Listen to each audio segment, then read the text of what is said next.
Welcome back to A Celtic State of Mind. I'm John Dykes, and today I'm delighted to be joined by JP Mason. As always on a Thursday, JP, but it's even better when you're winning games and there's an air of positivity, as there seems to be at this moment in time. So much so that even last night, when the second half performance was much different from the first, I didn't feel any kind of negativity surrounding that last night after the game. And by the way, you're commenting on the game straight after the final whistle, so sometimes the emotions are high. But I didn't have that sense of disappointment last night. I just felt, and I think Anne spoke about it after the game, there was a resilience, there was a character there in that Celtic side last night. Absolutely. Dug in when it needed to be done. Like, I mean, it was first half even I was getting, caught up in the hysteria of the moment, I know I was kind of trying to downplay Hatate last week, but Hatate didn't score a goal last week. He scored the goal last night, and what a goal it was. When he started running towards it, there was a gap in front of him, and I said to the guy next to him, I was like, "Keep going, just keep going." And then he just went, "Nah, I'm just going to hit it for here and make a name for myself." I mean, he already had, but I mean, yeah, he was outstanding in the first half. I said that he wasn't outstanding, but he was outstanding last night. You brought him up. We'll talk about him, but I think it's quite difficult, JP, right? Because the big thing is, and this is something I think everybody realises, we're all hugely passionate Celtic supporters. We're commenting on the games as you see them. It's your opinion. There's never an agenda to try and pinpoint certain players to give them a hard time. I would love every player to do well for Celtic. And this season, ACSOM contributors have spoken about the fact that they didn't think Ralston was up to the task in the early days. They didn't think that Mikey Johnston... Including me. Yeah. And that's what happens. But then they play games, they prove you wrong, and you love the fact that they're proving you wrong, because if they're proving you wrong, it means they're playing well. And if they're playing well, then we're getting results. So we'll start off with Reo Hatate, because obviously I've used him as the strapline on today's show. Hugely impressed by both his performances, but last night with that goal. And I thought to myself, I got a lot of stick for comparing Jota to Ginola. Maybe I shouldn't mention Nakamura when I look at that goal, but it's hard not to. And I seen someone on the Twitter, someone with far more technical nous than I, has done the split screen of Naka scoring against Rangers on the top and last night's Hatate goal. There's always going to be these similarities. Of course there is, right? Both coming from Japan, but that was Naka. Yes, the way he struck the ball, JP. And I mean, it was continuing to go when it hit the net. Yeah, it was. Have you seen the Celtic TV angle from behind the goal? No, yet actually. No, I haven't yet. There's a shot of that, and the noise that it makes when it hits the net is obviously because it was quite quiet. I guess there wasn't exactly a lot of singing going on at that time, because we were all over them, and the home crowd were muted, to say the least. So it's quite quiet. So you just hear like this sort of a great sort of ping. It's almost like a bell hitting. As I don't know what hit, what's making the noise, and then someone batters it back into the net after it comes back out. So you get a second noise as well, and you can just see Craig Gordon's face, kind of, oh dear, didn't enjoy that one. I mean, not many goalkeepers would enjoy getting a goal like that scored into them, but yeah, it was special. It was great to. I'm glad I was there. I got a very late shout for a ticket at 4:30, and I was on a train about 15 minutes later. £27 for the train, by the way. That's absolutely insane. Like, I was speaking to somebody who said they know somebody that's going to Lanzarote at the weekend for $15.99. So like, dearie me. How does that figure in terms of comparison? But no, it was worth every penny, and it was good to be. I hadn't been at Tynecastle since August 2018. I guess what with COVID and everything else, and this season not having fans in the first game, there's not been a great deal of opportunities to go there, and it's always hard to get a ticket. So I was very grateful to have one last night, and be there to see the team, just to see the team play, in real time, and it's not on the TV and you're not missing things. I mean, I saw people criticising Starfelt last night, again, I can't believe the criticism that's getting labelled at him. It's really, he completely divides. Not divides, what I'd say there's probably about 70-30 in favour of him, but there's 30% of support that have just completely, gone off piece with him and just don't seem to give him any inch. It's weird. The thing with that is, I mean, Starfelt has been criticised on this show this season. And I've thought long and hard about what happens when you go deep on a player in terms of I don't rate him, right? And then he starts to prove you wrong. At what point does that person say, "Oh well, actually, he just didn't look good," or does their perception remain skewed because they've made that commitment to say, "I don't think he's very good"? And we've seen a wee bit of that around some of the players in the team, and people have a perception of Tony Ralston and it stays. But then he has another tremendous performance. Then he scores another brilliant goal, and then you think, well, come on, you've got to turn it. The guy's he's actually a good, member of our squad. Starfelt, my relationship with him is that, at the time, the last time we played at Tynecastle, he's thrown into that game. You're so disappointed after it. I'd need to watch back the post-match, but I mean, the sense of disappointment, you maybe are looking at the fact he wasn't great that night, but then you look at the circumstances surrounding him making his debut, JP, the fact that he's thrown into that, there's a period of isolation, he barely knows his teammates, and it's a tough, as last night showed, it's a tough gig anyway, going to Tynecastle. First game of the season, so much change within the squad. So you look at that and you think, right, okay, so that was the starting point for Starfelt. Then there were a few poor performances, absolutely, in that early part of his Celtic career. But what I felt when he came back from his injury was that he started to develop a good partnership with Cameron Carter-Vickers. He then probably had a couple of returns to the poor form of his early Celtic career, and it just so happened that he didn't have a great game in the cup final. I don't think he had a great game in the cup final, but when I'm looking at last night, for example, so I guess I was on the fence, I would say, with Starfelt. I don't think I was overcritical with him. I would say I was on the fence with him. But before the game last night, we were talking about the fact that the back four was the best back four we have at this moment in time at the club. And I think most Celtic fans would agree. Some might say they would rather have Stephen Welsh in there at centre-half. I mean, what other players might have a shout? Julien? Yeah, we don't know what Julien we're getting at this moment in time. Scales would have a shout for me at left back. At left back. Well, Taylor, again, he's another one who comes into this category, though, JP, that people have made their mind up about him, and it's going to be hard to turn that in. And by the way, as a football fan, that's your right to have that opinion and that view on a player. But I think Starfelt definitely turned my opinion round. Last night, when I'm looking at the Hearts goal, any goal against Celtic, the first thing I'm doing is, right, who's to blame? Who's responsible for that? And if it was the Hatate goal, you'd be struggling to find any Hearts player to blame because, I mean, some people might say, well, it went through Gordon's hands. You tell me he was going to stop that? Absolutely not.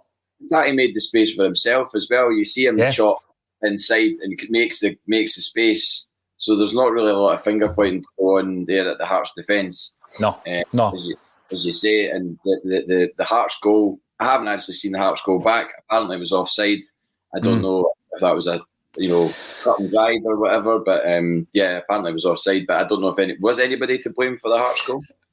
If you're being harsh and you analyse it to the nth degree, you might say, well, Starfelt should have gone for the header. But then you're thinking, well, is that because you've already got this perception of the fact that he's maybe not up to scratch? Probably. And then when Mackay gets the ball, Mackay's clearly Hearts' best player by some distance, I would say. He gets the ball and he's given too much room. He's not closed down quickly enough. But, I mean, there's no error within that passage of play, JP, so you really are going to the nth degree to find fault in it. And looking at the offside, I've seen it a dozen times this morning. It was offside. It was. I mean, there's no doubt about it. And people might say that's because you're a Celtic fan that you're saying that. I don't think Giakoumakis was offside, incidentally. It's not as cut and dry. Yeah, I've seen that. I've seen that goal, and I don't think that's offside. I think if that got flagged offside, I think the game's gone. If that's getting flagged offside, because he's basically side by side with the player. Mm-hmm. Maybe if you want to be nitpicking about it, you would say, well, if it went to VAR, would they draw the line and would his foot or his toe be offside or anything like that? But we've not got VAR at the moment, so we're still going by the linesman's naked eye. And So I just think that's a hell of a call to make if you say that's offside. Absolutely agree with that. From that ball. And by the way, I don't want anybody thinking I'm giving Starfelt a hard time. I thought Starfelt was very good last night. I'm not blaming him for the goal. It's just that when you're analysing the game, you're trying to pinpoint where could we have stopped that. Sometimes it's at source that you've got to stop the cross from coming in the first place. I thought we were poor at not winning the header. I think there was hesitation there. But again, that's not just Starfelt. Carter Vickers is in the mix there as well. And then when Mackay gets the ball, he's not closed down quickly enough. But I don't think it's an individual issue. I'm at this moment in time, as I sit here, I'm pretty confident with Starfelt and Carter Vickers going into the next 2 games. I would say that much. I don't know when Julien's going to start making progress. I don't know when he's going to come in for 10, 15 minutes here and there, but I'm pretty sure it'll be a gradual process, JP. But we started talking about Reo Hatate, and, like everyone else, you're doing as much research as you possibly can on all these new signings that are coming in from leagues that are fairly untapped. I mean, we've not had Japanese players at the club since Nakamura and Mizuno, so I don't know a great deal about Japanese football until Postecoglou comes in and then Kyogo comes in, and then you keep an eye on it. So I'm finding it dead interesting that at 24 years of age, and he's just turned 24, he had 77 games under his belt when he came to Celtic, senior games in Japanese football. And we managed to pick him up. And the transfer market's quite accurate when it comes to transfer fees. A lot of the other ones are they're estimates. But between 1.38 and 1.5 million pounds for this guy. Now, the first question is, how on earth did you pick him up for that fee? Because we are terrible, JP, at throwing money at players. Sometimes panic buys. £2.5 million. I've lost count of the amount of players that were spent £2.5 or £3.5 million on. And it's a punt. It's almost as if the club says, well, if it doesn't work out, it's £3 million. We might get 800 grand back and, nothing's lost because someone else has been sold for a profit. But I'm looking at that and I'm thinking that pound for pound that I had gone on record as saying Joe Hart's been our best signing of the season. But I tell you what, Reo Hatate is up there, isn't he, for that price? I mean, on the basis of what I've seen so far, which is 60 minutes last week against Hibs at home, and conversely going to Tynecastle, you're dealing with a lot more factors at Tynecastle than you are in the comfort of a home game at Celtic Park with 95% of the stadium being in your favour. Last night, it was the usual hostility at Tynecastle that you got from the stands and also the team as well. I'm not saying Hearts were doing an Alloa on Saturday or anything like that, but they certainly were not just trying to play pretty football. They were getting right in the players' faces. They weren't giving people time.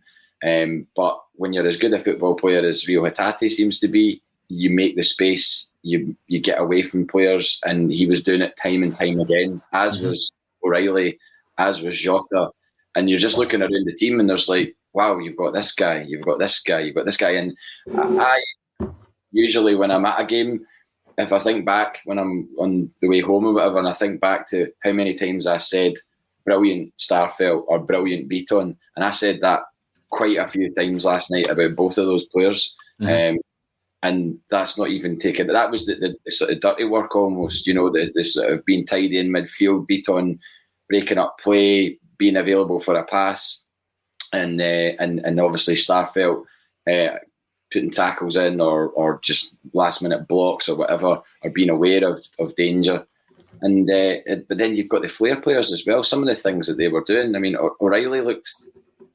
I mean, as well as Hatate, O'Reilly, that was his first game for Celtic, and you hear his interview afterwards, and he's going, "It's crazy, like I'm used to playing League One, and all of a sudden I'm in this mad cauldron of a stadium where everybody hates this club, and that you could probably feel the hate from Hearts towards Celtic, the supporters and the players.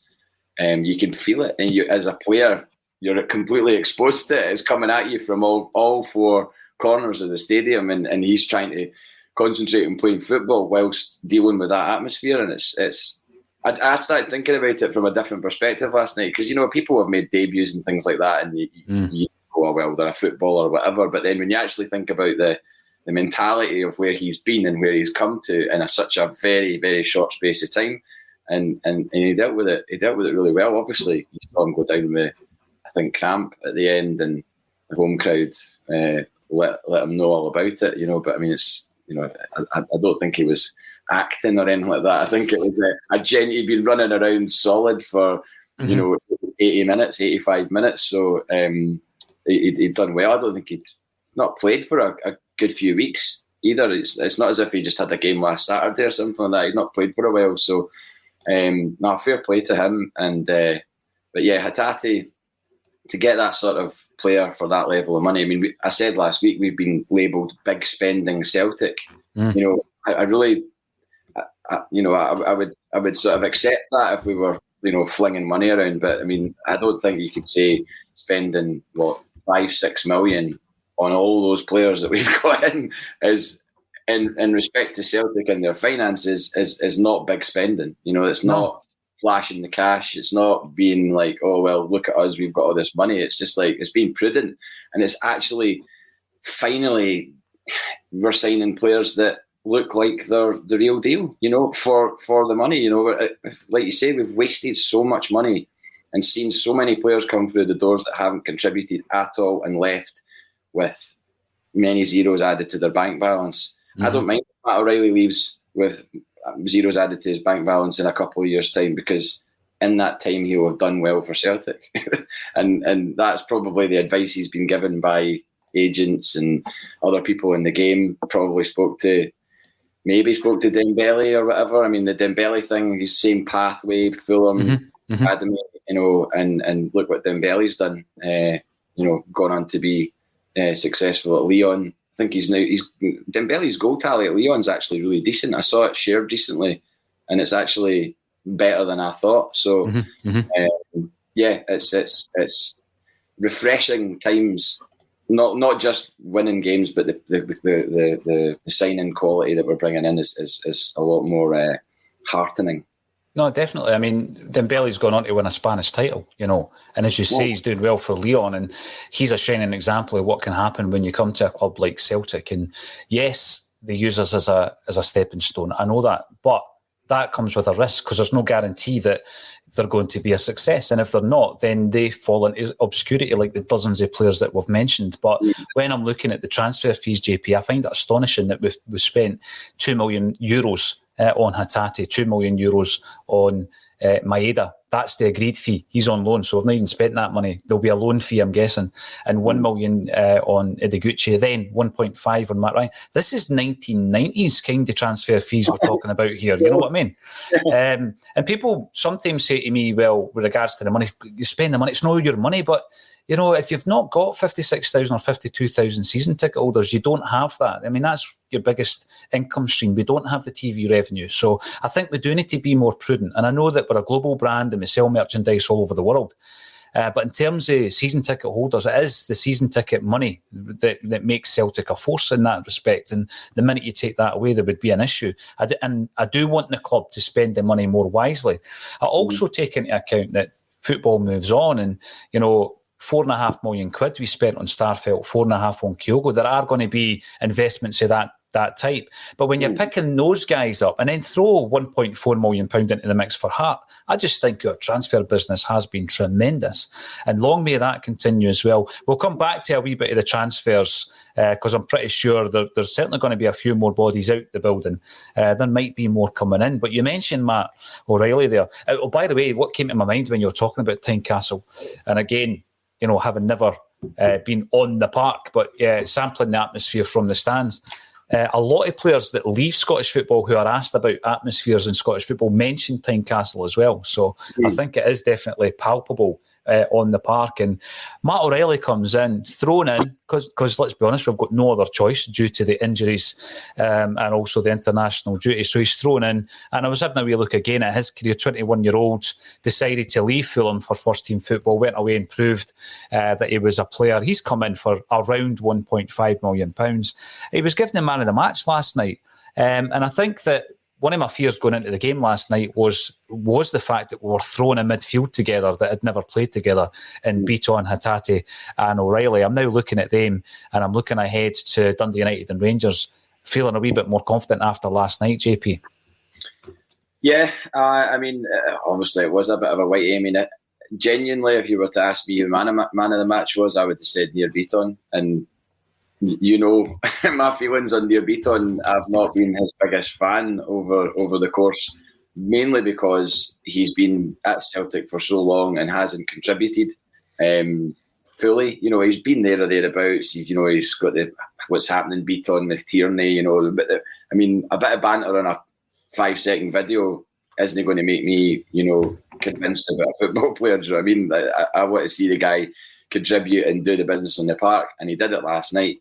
And, the idea of a testimonial was made by us a while ago.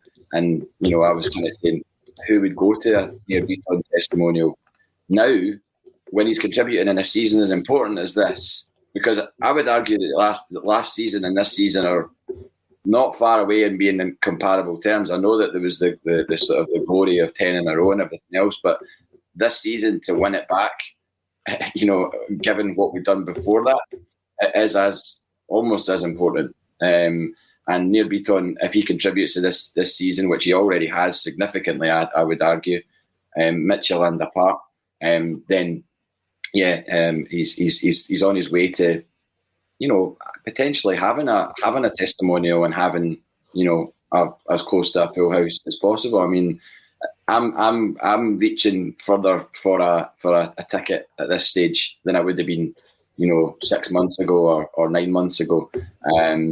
But yeah, O'Reilly, I think I don't know if he was man of the match. I don't want to get too over the top, just like I didn't want to about Hatate. I'll rein it in because one, he didn't score. He made a few poor choices when he was in the final third. I mean, he ballooned a shot off the bar, tame shot into Gordon, if I remember, one where he got right in on goal, and it was just like it was a weak shot. But there was enough there for me to be optimistic. And if I hold back on the praise, that means that he'll score in the next game. So that means if he plays on Saturday, he'll score on Saturday. And then hopefully he keeps one in his locker for Wednesday as well. But I think, I enjoyed watching him play. And there's something about him. The guy next to me said that he reminded him of Ledley a bit. I don't know if you'd agree with that or not. I mean, I maybe saw that a bit. It was also a bit of Stuart Armstrong about him as well. Kind of bustling, busy attacking midfielder, but really, really good close control on the ball as well. Like he got himself in tight spaces a few times, which was impressive. And he just looks to fit into the system. Like I'm not a football expert. I'm a football fan, and I say what I see. And last night I saw a guy enjoy a game of football and fit into a system without too much effort. So you wonder what he'll be like in, a couple of months' time or something like that, when he actually does have a relationship and a bonding with the people around about him in his immediate position and further as well, because once you get that trust, I mean, he'll have got a lot of the players' trust last night from that performance, because they might have been thinking, what's this guy all about? What can he do?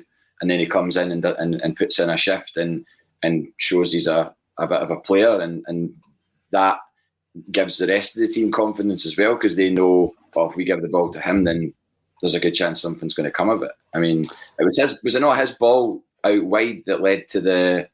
Yeah. No.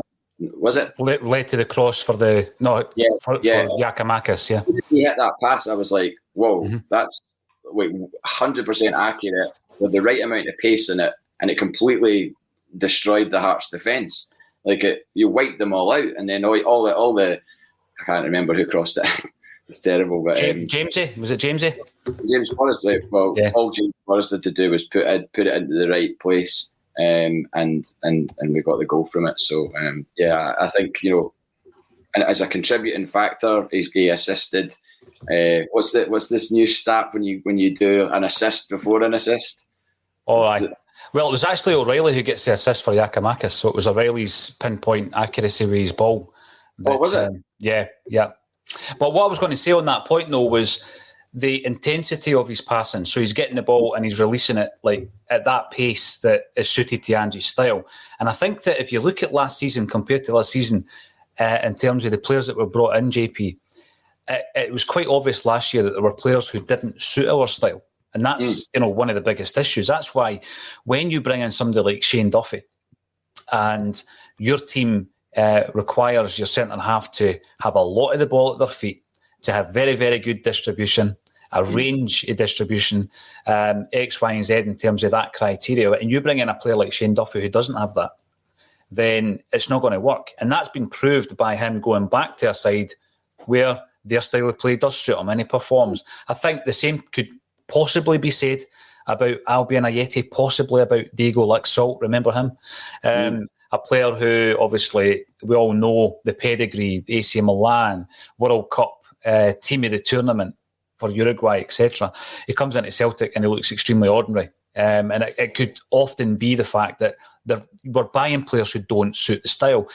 I think a lot of the signing would be a lot more data-led this season. It looks like that, JP. There's Matt O'Reilly. Let's have a look at his stats. Let's have a look at the data. Will he fit this high-tempo passing style? Yes, he does. Bring him in and he suits and he clicks right into place. And I think we're seeing that this season.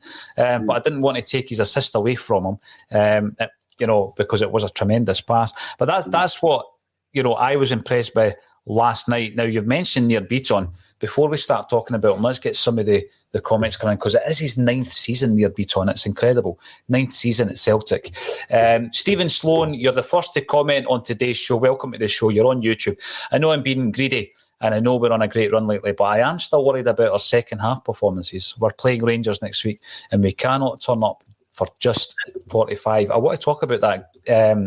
Jungle Lion, welcome to the show. Jungle Lion, long-time watcher of a Celtic State of Mind. Great 3 points, great first half. Tired a bit in the second half. Need another Jota-type player on the other flank. And Scott Howe comes in also to say it's a concern that the performance is dropping in the second half. I'm sure Ange will sort it out.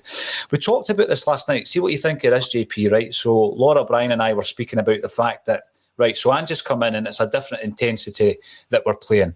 And there's been comparisons made, not to the manager, not to the teams, but to the approach of Jurgen Klopp when he came in to Liverpool, and the amount of injuries and the muscle strains that happened within the first half of his first season. But it did settle down once the players started to adapt and their bodies started to adapt to the training. Now, I think that's a massive part of the issue here. So you've got guys who, O'Reilly, professional footballer, and he's cramping up in his first game, probably because it's the biggest shift he's had in his football career, and it's because he's playing Angie's style. Anybody that gets cramp at 2 or 3 in the morning, which is normally when I get it, will know that you can't walk off up at football park immediately, because he was getting a hard time with Robbie Nielsen. And you're thinking, mate, you played the game. You know that if somebody's got cramp, they're not moving.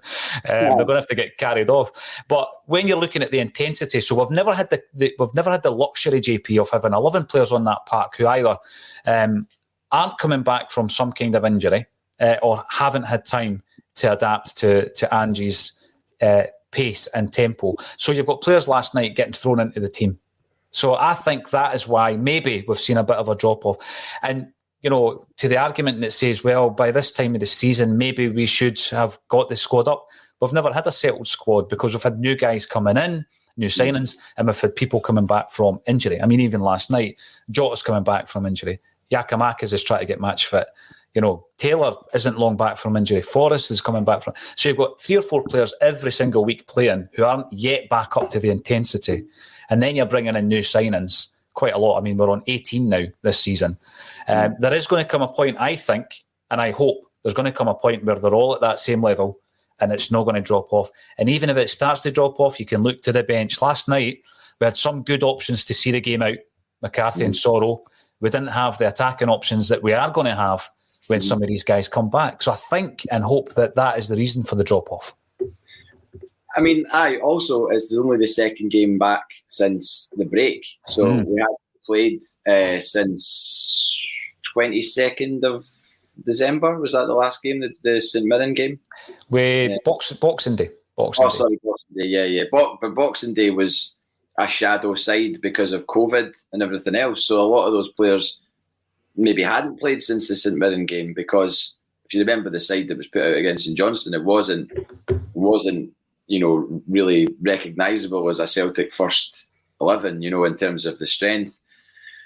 So yeah, I mean, it's only the second game back. The intensity last night that they put in the first half, was probably asking more of them than you would maybe expect at this stage, as they're trying to get their gears going again. You saw people tiring in the second half, but everybody still looked up for it. Nobody was like throwing the towel. I'll admit it, 2-1. I was kind of like, oh God. Obviously they got the penalty, and you're thinking, right, 2 each, and then guy next to me was like, they're going to win this now, and I was like, come on, that's no, I'm not having that. But the shot goes in off the inside of the post, and you're thinking, right, well, we've got to see this out now. We can't. We've been weathering a bit of a storm here, but we can't allow them to get an equaliser. They've had their chance, they blew it, and that was it. So, I thought, and I don't know if this has just been me being sort of overly complimentary, but I didn't think James Forrest had as bad a game as people made out online last night. I saw a lot of folks saying, oh, James Forrest isn't the answer and everything else, but he wasn't amazing, but I think he did a job. And at the end of the day, we walked out of Tynecastle last night with 3 points, and we won 2-1, and every player on that park contributed to that victory. That's how I see it. I didn't see any glaringly bad performances. I really didn't.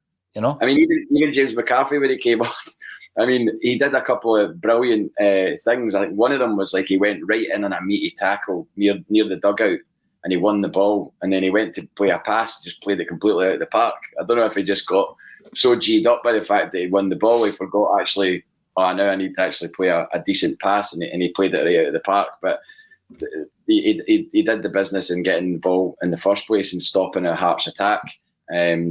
He did look worryingly, short of pace. He's got no pace, McCarthy, at all. This is the thing. That's the anomaly, though, that contradicts what I've just been saying there, JP, where it looks as though we're using data far more when it comes to the suitability of certain players. Because I agree with you, I don't think McCarthy looks like the style of player. And I said the same after the Alloa game about Giakoumakis, and obviously I got loads of stick for that, which is fine, absolutely fine, because as I said before, if you get it wrong about a player, that's because they're doing well and Celtic are doing well. So more than happy. He was brilliant last night, and again, I was talking to Guy last night before the game, and we were talking about the Alloa game, and you're like, people forget that under Brendan Rodgers, we played Alloa at Celtic Park and won 2-0. Yeah. And Rodgers said that was the best Scottish team that had played at Celtic Park this season. We only won 2-0 at home.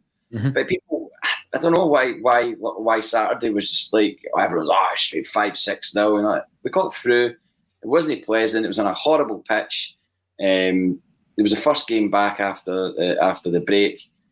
We were 2-0. We were comfortable. Yeah, they got a goal. Big deal. What does that goal do for them now? Nothing. They're not in the next round of the cup. We got 3 players taken off injured, which disrupted the team. So yeah, I mean, it wasn't a game for the ages. There's no way that that's going to be remembered fondly. But Giakoumakis scored, took his goal well. But last night he showed what he showed against Ferencvaros last night.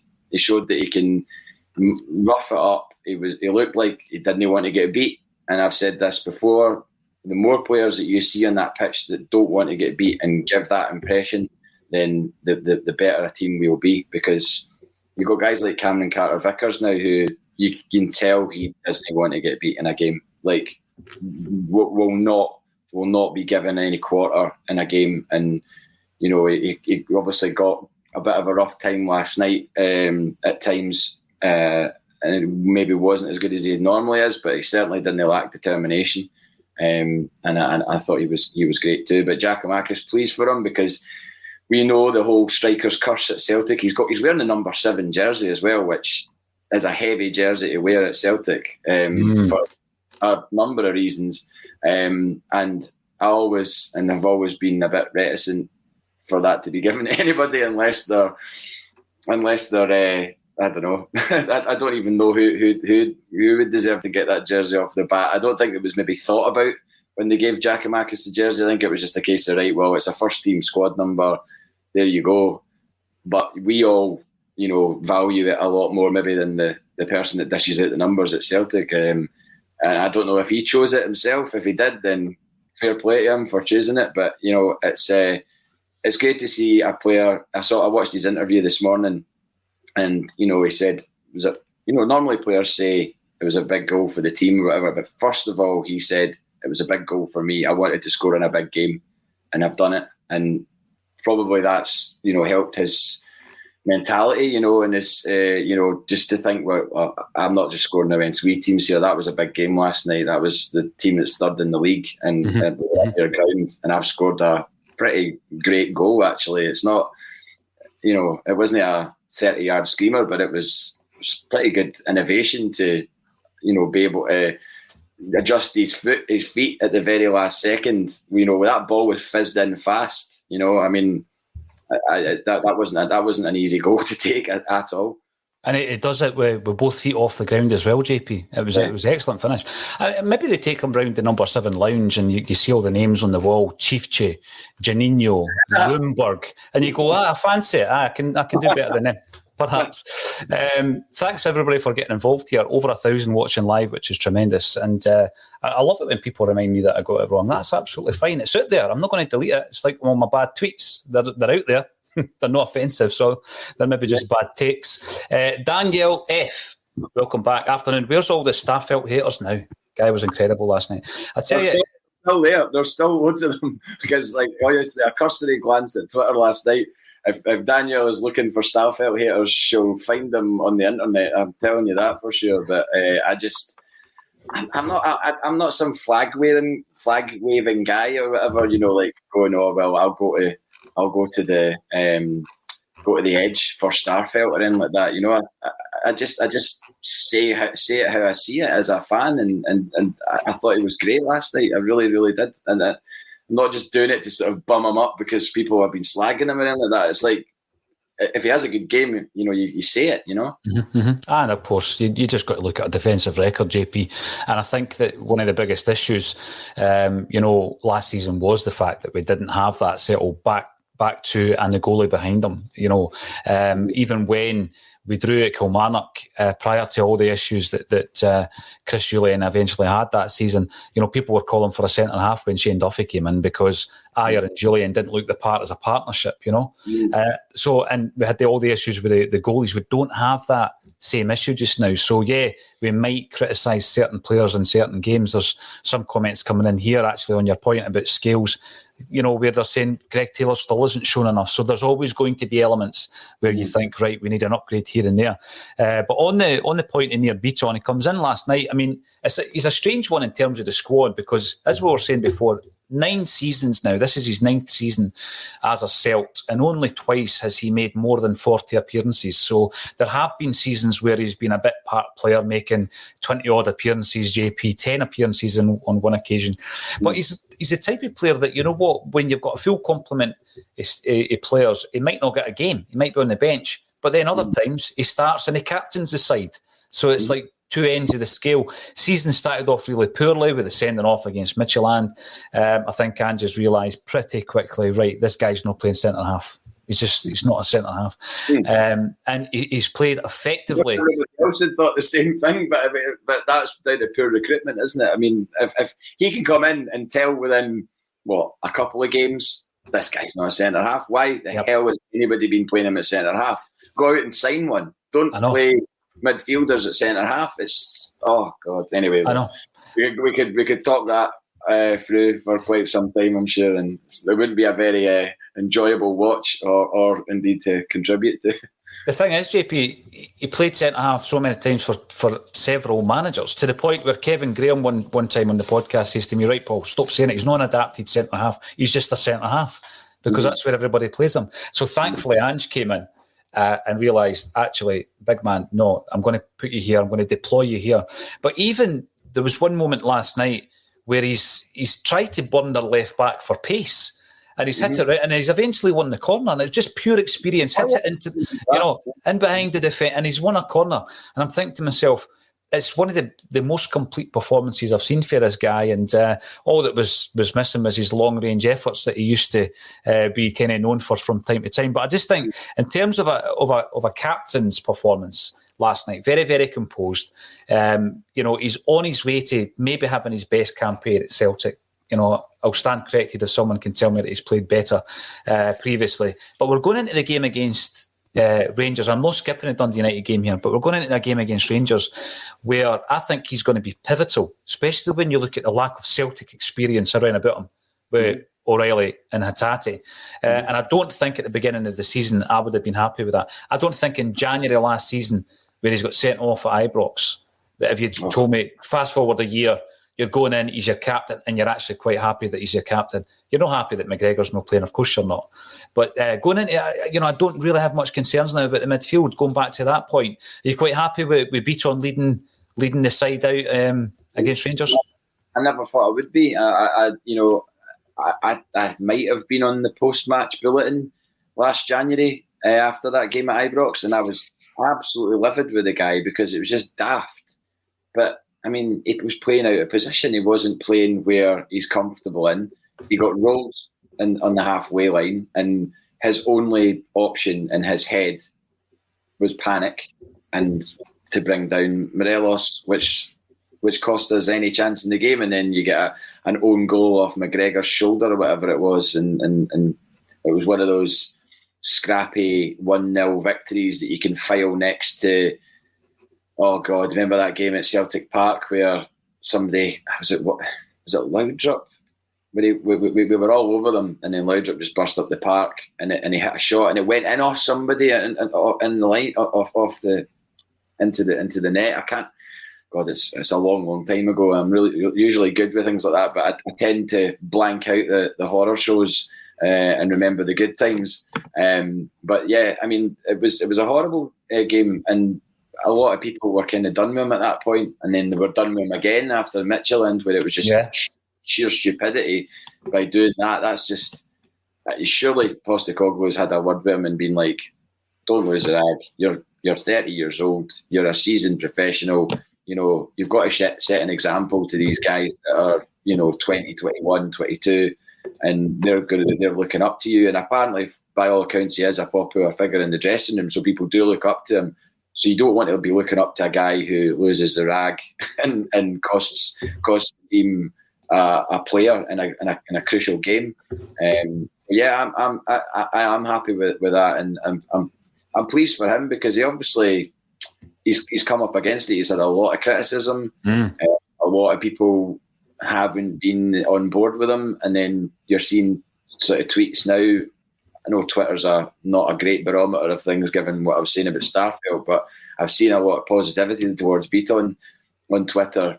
People sort of putting their hands up and going, well, I think E-Tim's call him the Bethlehem Busquets, which is probably tongue-in-cheek, but but E-Tim's as well had a go at Starfelt last night. I had to reply and say I respectfully disagree. I mean, I love that E-Tim's listening to the podcast. But everybody's got their opinions, and it's strange how some people say things differently and see things differently.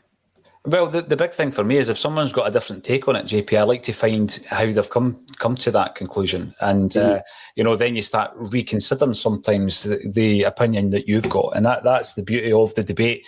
But one last point, I mean, what a turnaround it will be to go from that finger pointing sending off against Midfield at the beginning of the season in our Champions League qualifier to leading the team out against Rangers. I mean, that's tremendous. And it's down to the guy's character as well. He's never seemed to be one of the guys that's, throwing a hissy fit or because he's not getting a game, because he's been in and out the side for several seasons. I think using things like that happened to him at Ibrox can help a player. I mean, I have no idea. I've never played football at any serious level. Full Beth under 18 seems a long time ago.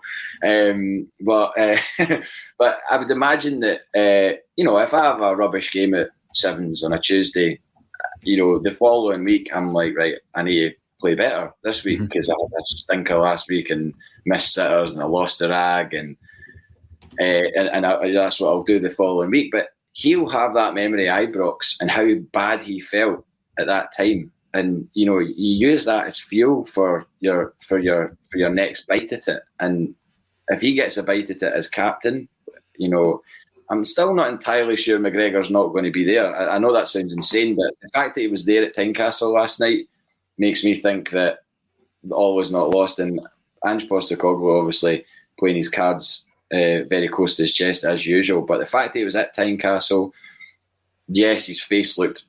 Have you seen the picture? I know. It was bruised. It was puffy. It was... I know. Oh, man. I've had an ankle like that before, and it goes all shades of purple and yellow, and it's horrible. But I don't know. Time will tell. We'll wait and see. But if Bitton does get the nod, I'm happy with that. Yeah, that's the thing. And people are commenting around about the point that was made about Taylor. You said that maybe that's the area of the park that you would like to strengthen. I just think we're in a really difficult position at the moment, whereby we're looking at the amount of left backs we actually have, and it'll probably stay like that until one of them gets out the door. And I think everybody realises Bolingoli is that player. We need to get him off the wage bill. We need to move him on, probably before we would go out back into the transfer market. But what I'm confident of is that when we do that, and this was mentioned last night, right? So Taylor, at this moment in time, has the jersey. When we go into the transfer market, when the time's right to do that, it'll be an upgrade, JP. We will go out. I don't think, if Bolingoli leaves, we'll run with Scales and Taylor. I don't think that will be the case. Montgomery's obviously gone out on loan as well. I think it will be announced, but he's on his way to Kilmarnock, isn't he, Adam Montgomery? So we've got I think we've got the example of Juranovic on the right-hand side, where we've got a very able deputy in Ralston, but when we go into the transfer market, we'll be looking for more quality. And that will come, but I just think we're in a predicament at the moment. We don't want to be too heavy on the left backs. Now, Giakoumakis has been the subject of much discussion since the Alloa game. Actually, by the way, before I go on to Giakoumakis, the game against Alloa, like you said, not a vintage performance, but see, when you think back to the centenary season and you think about the glorious day at Hampden and the sun, and we beat Dundee United, last-minute goals against Hearts, and winning at Ibrox and winning the league against Dundee, you never think about the Scottish Cup game against Stranraer, right, where we beat them 1-0 at home at Celtic Park. We beat them 1-0, and Pat Bonner saved a penalty. So really? you never think about that game. It's just one of the footnotes, right? And you just and I think Alloa was going to be a bit like that as well. The Dunfermline game that we went to extra time. Remember, it was threatened to end the unbeaten run. Celtic Park went to extra time against Dunfermline. That team should not have been going to extra time against Dunfermline, but it happens sometimes. They're not robots and they're not perfect, and the conditions determine how football matches go sometimes. And I think most people would accept that, I would hope. Yeah, but another point about that game you mentioned about when Alloa came to Celtic Park, it was 2-0. Craig Gordon almost got sent off for wiping out Greg Spence. Yeah. Jack Ross was the manager of Alloa, and then the following season, one of the hardest tasks we had was to knock St Mirren, who were also in the second tier, out of the cup. And St Mirren took the lead, and we beat them, I think, 2-1. And Jack Ross was the manager of St Mirren as well. But it looks as though he's maybe on his way to Queen's Park, perhaps. Anyway, Giakoumakis, 27 years of age. He's a Greek internationalist, and £2.25 million we paid VVV Venlo 5 months ago. Now, he scored 10 or more goals on 2 occasions in his senior football career, and he has had 10 seasons playing in Greece, Poland, and the Netherlands. So, a lot of people, he's had 10 senior seasons, yeah. What age is he? He's 27. So he's had 10 seasons behind. This is his 11th season in senior football. But he's now scored 2 and 2.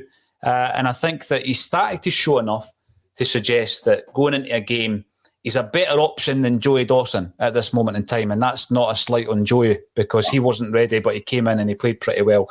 But you don't want to be going into these games where Joey Dawson is your backup to Kyogo. You don't want to be going into the games when Owen Moffat has to start against St Mirren away from home, because it can sometimes damage the confidence of that player. I thought Dawson done pretty well, by the way. But you want to go into this game against Dundee United and then against Rangers with someone that has got a wee bit more confidence than he maybe had a couple of weeks back. I wasn't judging him on that penalty miss, by the way. To be honest with you, I wasn't judging him on that. And I wasn't judging him on his performances leading up to the game against Alloa. I was simply looking at that game against Alloa because I had commented that when he came on for 20, 30 minutes in Europe, I thought he was holding the ball up really well, JP. Yeah. He was doing all that side of the game really, really well. But he is really the only striker that we have. So I'm going to ask you the same question going into the games against United and Rangers. I'm not going to say you're happy because you'd much rather have Kyogo and you'd much rather have Maeda at your disposal. But after getting back on the score sheet again last night, what's your thoughts on Giakoumakis going into the next two games? To be honest, the most important thing for me in that game against Rangers and on Saturday is the midfield and the wing play, because if they play as good as they should and can, then I'm not really that concerned about who's up top, because they make the opportunities for a striker, and even if you're not like a top level striker, and I don't think Giakoumakis is, otherwise we wouldn't have him. I think he showed last night. You give him a decent ball, he'll make use of it. I don't think he's the type of guy that will make goals for himself, but if there's quality provided to him, he'll get on the end of it because he's hungry for goals. You could tell that from his interview after the game. He was genuinely kind of like, right, I've got to go in a big game. I know I can do it now here. And I think once you've got that kind of monkey off your back, so to speak, it kind of starts to fall into place a bit. A club like especially the size of Celtic with the expectation levels and everything else. I don't know. I said last week I didn't know how big a crowd Maeda would have played to in at Yokohama Marinos, and somebody commented on the Twitter post saying they play to 70,000 people. I was like, okay, right, fair enough. I didn't know that, so I don't know how big a stadium VVV Venlo is in Holland. So again, somebody can come in and tell me how big their stadium is, but it's certainly, you'll never have had the pressure of playing in front of our support in our stadium. So I think the more goals he can get, if he can get another one on Saturday, then that's 3-3. That's a great strike rate to be going into any game, against any opposition. And like I said, the midfield for me, if the midfield's firing, then we can do damage. And then if Giakoumakis can take an opportunity from there, then great. But yeah, I'm pleased. We've seen so many of these strikers come and go at Celtic that you're obviously going to be sceptical. Everybody has been about Giakoumakis. It's the same up until Alloa. There was the same a bit divide about similar to Starfelt, in that there was people writing him off. Mm-hmm. Online, and then there's people sort of putting pictures up going, I believe in this guy and all this sort of stuff, like before Alloa, like talking about Giakoumakis. And I think it's just one of those ones where time will tell over the next couple of months what sort of contribution Giakoumakis will make in the bigger picture, because you want it to be the case that he holds on to that first team jersey and Maeda and Kyogo come back and can't get it off him. I mean, what a position that would be, because I don't think Postecoglou's the type of guy that would just like bomb him out if he's been scoring goals in their absence and then just be like, oh well, they're back now, you could sit on the bench again, because we still paid decent money for him, and it's not as if he's I would be happy with that if that was the case. I mean, I think most people would. I mean, it would be a bit mental because how good Kyogo and Maeda, well, definitely Kyogo, potentially Maeda are. What a situation that would be, but we'll wait and see.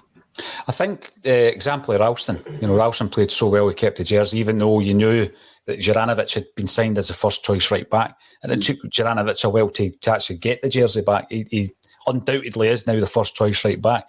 But you mentioned earlier on, and it's almost like a personal crusade against the poor tackling against Celtic players, and people saying, "Oh, you're paranoid," blah blah blah. I'm talking about Celtic players because I watch Celtic. JP. I don't watch Motherwell or Dundee United or St Johnstone, so I can't give you examples of similar tackles against other teams' players because we watch Celtic. But last night, there was a number of them, and I'm going to pinpoint a few, but you had Mackay on Hatate, Halkett on Giakoumakis, Boyce on Abada, Devlin on Jota, and Herring on Taylor. And that was the worst of the bunch, I think, because he did the old Naismith thing that Naismith did against Johnny Hayes. But you're looking at that, and it is not being managed by the officials. And we've gone on about this time and time again. And I wonder if a precedent has been set, because we called it out on day one at Tynecastle with the Halliday tackle on McGregor. There was a few others that night as well. We called out that night. It's still happening all these months later. We've already seen the impact of that, i.e. Gucci, McGregor, some say that wasn't as bad a tackle and it was very unlucky, etc. I thought it was certainly reckless just to be putting your body in there without any attempt to get the ball. And it's almost as if, and as I say, I qualify this by saying I don't watch Motherwell, St Johnstone or Dundee United, so I can't comment on other teams unless they're playing Celtic. But it's almost as if it's fair game. There's a Celtic player, kick him, scrape your studs down the back of his calf, and they just don't get punished for it enough for me, JP. Well, I think manager's comments said it all, didn't they? I mean, when he said, I told them not to, I think it was 20 Minute Tim's asked the question about the protection in the press conference the other day, and he said, I just said to them not to go in on tackles because I was concerned for their well-being, not maybe because people were being malicious, but they were being reckless. And being reckless is just as bad as being malicious because you're endangering an opponent. I mean, that tackle from Niang was absolutely ridiculous. Horrendous, mate. No need to make that level of tackle at that stage in the game. And everyone's like, it only looks worse because it's slowed down. It wasn't like two players running for the ball at full pelt, when we make that kind of collision at speed. It was just a needless, brutal, over-the-top challenge that you saw his ankle go like that. I mean, nobody's ankle should be going like that in a game. Do you know what I mean? That's just not on. And folk can say, sour grapes or whatever, or boo-hoo or dry your eyes or whatever, but I'm sorry, but if that was happening to you, if you're another supporter of another team and you're watching this and you go, oh, come on, it wasn't that. If that happens to one of your players and he's out for a number of weeks or months, don't think you'd be happy about it. So No. Welcome to Scottish football. There's a bag of frozen peas. Go and sit in the dugout. And if there's a wee bit more weight on Hatate's foot, because you actually see his knee jars a wee bit. If there's a wee bit more weight, it could even have damaged his ligaments in his knee, and then you're looking at an even bigger issue. It is definitely something that Anne just called it out, and I find that interesting. But it's not paranoia. I mean, there's too many examples. Anne just called it out. But then you're watching Robbie Nielsen last night getting his knickers in a twist because a guy's got cramp. You're going to get the time at the end of the game to make up on it. He's no time wasting, and he's going to rid you of a chance to come back. Listen, there's so much more to talk about, JP, but as always, we go on various tangents, etc. But we can't go through this show without talking about two other matters. The first one being that jersey over your right shoulder, which has been a feature over your appearances on ACSOM for some time. The jersey over your right shoulder. But this time round, you've chosen it, obviously, in memory and as a tribute to Wim Jansen. How many guys have come to Celtic in any capacity for 1 year and left such an impression as Wim Jansen did? Well, not in my lifetime anyway. I mean, I did have a lot of time for Joseph Venglos as well, but Joseph Venglos didn't win anything. And unfortunately, as Ange Postecoglou said, as people pass through a club, you want to leave a mark. And as a 17, 18-year-old maniac Celtic fan, Wim Jansen left his mark on me, an indelible mark, and I genuinely was sad, and I actually can feel myself getting a bit upset talking about it because I've not spoken about it to that many people. I met my mate Michael last night before the game, and it was just sort of me and Michael met first year at uni. That was that season, 97, 98, and the memories that he gave us. I mean, the League Cup final for a start. I didn't get a ticket for that. I was in Glasgow that day, hoping against hope for a ticket, but I couldn't get one. So I ended up watching the Hoops Bar, and Michael came back to the Hoops Bar afterwards, and I remember the atmosphere in the Hoops Bar that night, and it was absolutely unbelievable. The place was bouncing because it was like we'd won something, but we'd won it in style, and we'd won it emphatically. You know, like the last time we'd won a trophy was 1-0 2 years before that. Big Pierre, a dull game. It was just more relief rather than joy. And it was joy, and it was like, wait a minute, we can maybe do this season. Like winning that League Cup was like a kind of, it was huge. It was like a beacon that meant that it was a possibility. And you looked at the way that he used players that had been there previously, like Simon Donnelly. You know, I mean, that's just the first person that goes to my head. Giakoumakis. You know, Jackie was massive that season. Jacob, massive. Yeah. I mean, those guys really stepped up for him, and like players are stepping up for Postecoglou now, you put it down to the manager. And you read quotes recently about Johan Cruyff saying he's one of 4 people I'd listened to talking about football, Wim Jansen, and then tributes from Van Persie and even Giovanni van Bronckhorst as well. You know, he was such a highly respected guy, and then to lead us over the line the way that he did, it was nervy in the last day. I wasn't there. I was in my bed, ill. As I've told that story before. I didn't make the game, and I'll regret it forever. But I'd celebrated it the week before at Ibrox anyway, because I was in the Kilmarnock end when Ali Mitchell scored that goal.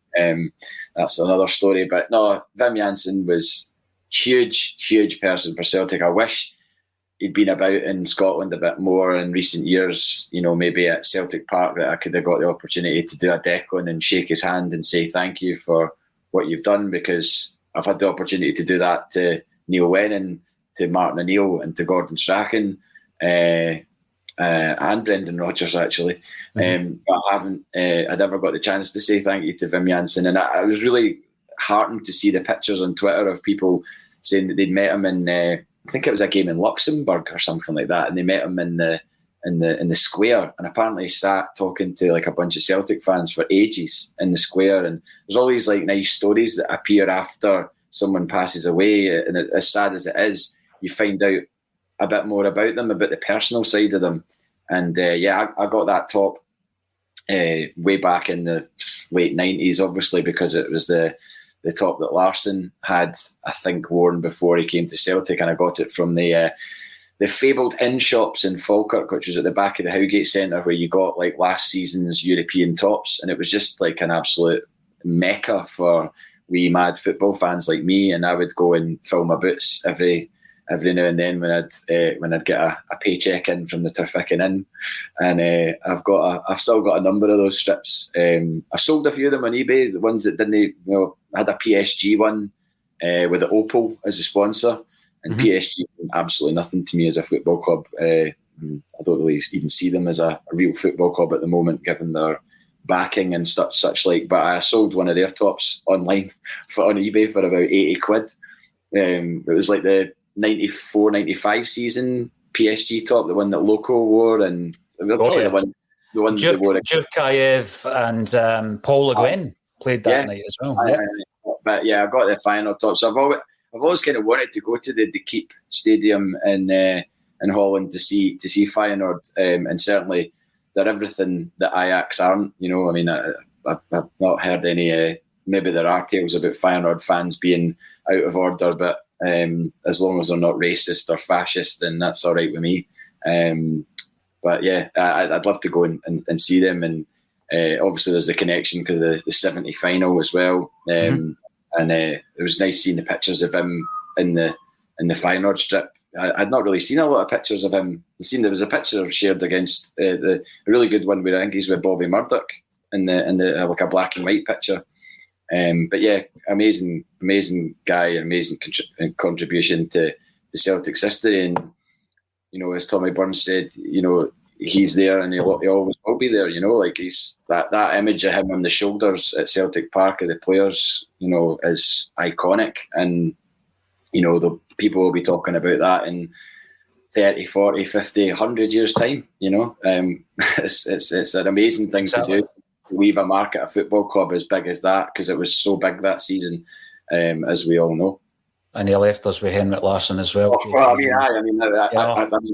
I mean, talk about drip feeding of success. Like to have that guy do what he did after that season. I mean, he was great that season. He went on to be, biblical in the seasons after, under Martin O'Neill and when he really, really showed what he could do. And I'm sure Jansen must have been extremely proud to see him do that for Celtic and then go on and do it and win the big cup at Barcelona, So, oh, definitely. Yeah. No, lovely tribute, JP, and I'm sure more will be said about Wim Jansen in the weeks and the years to come, in actual fact. It's been an absolute pleasure. We've run over. We've not even spoke about music.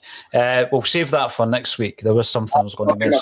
Working my first gig back at King Tut's tonight, so back in the saddle. Way to Tynecastle last night, at home to King Tut's tonight. And who's playing tonight? I called Dancing on Tables. Dunfermline band, yep. Yeah. Still tickets available if anybody wants to come. There will be tickets on the door. And tomorrow night's sold out. I'm working tomorrow night, and then Celtic Park on Saturday. So nice wee run of things to happen in my life as opposed to sitting about doing nothing, which I have done most of this month. It's great to hear, mate. It's great to hear. And that wasn't a setup, but Dancing on Tables did do an unplugged session on our channel. So get onto YouTube, subscribe, watch Dancing on Tables live. Lovely guys from Dunfermline. And search a wee bit deeper because we did do an interview with a Feyenoord fan called Ellen Mannins around about the time of their 50th anniversary of beating Celtic in the European Cup. And she speaks fondly of Wim Jansen. She also talks about the fan base, the culture of the fans, JP, so you weren't far wrong. They're the working class club. They're not the elitist club, and they don't like Ajax. So have a wee listen to Ellen Mannins with A Celtic State of Mind and check out Dancing on Tables and get subscribing on the YouTube channel. Absolutely brilliant response today. Thanks everybody for getting involved. 1,100 strong. Giakoumakis, yes, we know he played well last night, and we're all delighted that he played well. And I said he was rotten against Alloa. Apologies. He's great, and I hope he scores against Dundee United, like you say, to set us up for the game on Wednesday night. Loads to look forward to. Thanks everybody for getting involved, and thank you to JP Mason for joining me on A Celtic State of Mind.